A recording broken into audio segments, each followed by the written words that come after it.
And I guess I got just a question real quick. I'll hang up. If the Vikings win out and go 12-4, are they probably still a road team in the first round? Yeah, I would bet so. Because for them to get a home game, they would need Green Bay to lose to Detroit week 17, and I don't see that happening. Thanks, guys. Thanks, Terrence. Talk to you later. Yep. And that is where Linda, as usual, has a great point. Yep. Let's identify the games that could have made a change here. And you know what? I'm not going to say Chicago. And here's why. When the Vikings lost to Chicago at that time, now that's a bad loss, I get it. But we thought Chicago defense, they're still really good. That this is a team coming off an NFC North championship. Also, I think you are, as much as this pains me or pains Vikings fans, I think you're entitled to a clunker. You're going to have a clunker. You're going to have Every a day. team gets one. You know, one road clunker. Loss at KC, disappointing, not a clunker. Loss at Seattle, disappointing, not a clunker. You didn't no-show those games. You lost. Disappointing, but not a clunker. The one I think we're going to come back to, if this season ends in the wild card round or perhaps in the second playoff game, because the one difference with this Vikings team is, unlike the Twins and Gophers, expectations were and should have been high. Yeah. My expectation for this team is you're damn good. Prove it. The one we're going to come back to, gentlemen, I think no question, week 2 Green Bay. Yep. And if you had just got, because all you had to do in that game was get good Kirk. If Kirk Cousins, if the current day, the modern day Kirk Cousins played in that game, you win that game. I don't know. I look at the Chiefs game too, man, because you lost to Matt Moore. You didn't lose to Patrick Mahomes. You lost to Matt Moore. You know what? That's entirely fair. Losing to a backup quarterback, right. which they've done twice now, that's the game I'm going to look back at. You lose at Lambeau, okay. That's a tough place to win. I don't care when you were playing there. Green Bay's defense was playing better at the time than they are now. Yes, Kirk didn't show up that day. But you lose at Lambeau, I get it. It's tough. Arrowhead Stadium's tough too, but you're better than the Chiefs when Matt Moore is their quarterback. And for that to happen, that's very fair. That's, in my opinion, that is why they're going to be on the road in the playoffs, not because of the Lambeau game. The reason why I still look at the Lambeau game, though, is because that's a divisional game. And when tiebreakers come into play, those are always the ones that are factored in.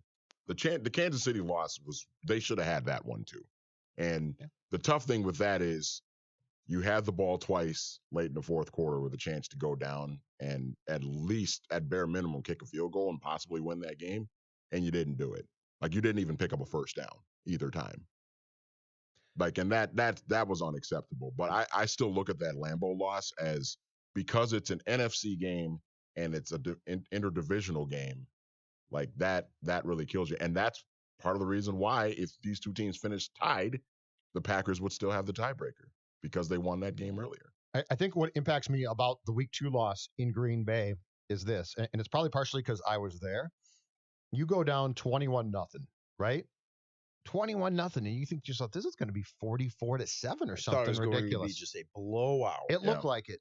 And this is where I think the Packers also sort of tipped their hand about where they are right now to this day. They begged you to get back in it. Yeah. They were begging you, and by the end of that game, they were begging you to win it. They were absolutely in Lambeau. At one time, unheard of. Mm-hmm. But they were begging you. They were basically like, here's the game. Take it. Yep. And you had a chance to take it. And look, the Cousins pass for Diggs in the end zone into double coverage, I think, is still a lousy play call idea. The pass, it's on Cousins as well. But I think that's why that game influences me so much, is because it was such a, how many times in the rivalry between these two teams are you going to have one team get up by 21 points and then that same team absolutely get down and say, okay, you know what, please take this game? Not often, if ever. But Linda's exactly right. Where this is going to come in now is there are at least 2 defeats where you say to yourself, it didn't have to be like this. Mm-hmm. And if you put, I think this, if you put the 2019 Vikings at home in the playoffs, in their conference, is there anybody who you guys say, you'd still lose? Because my whole thing is based on wild card road team.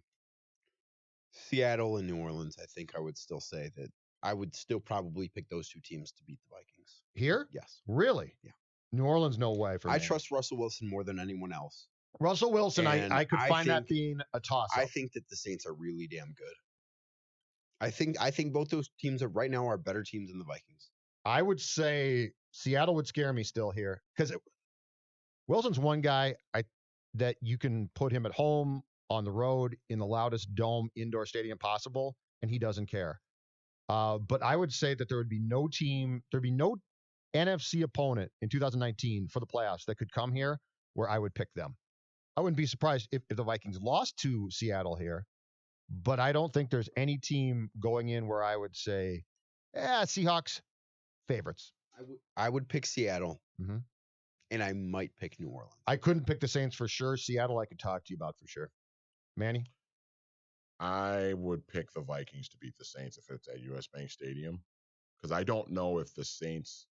I think the Saints defense is solid. I don't know if they would. I think part of the reason why their defense is so good is because when they're at home and they have that crowd behind them, and those guys can pin their ears back and just rush the quarterback. I think that works in their favor. I don't know if that will travel to US Bank Stadium as well.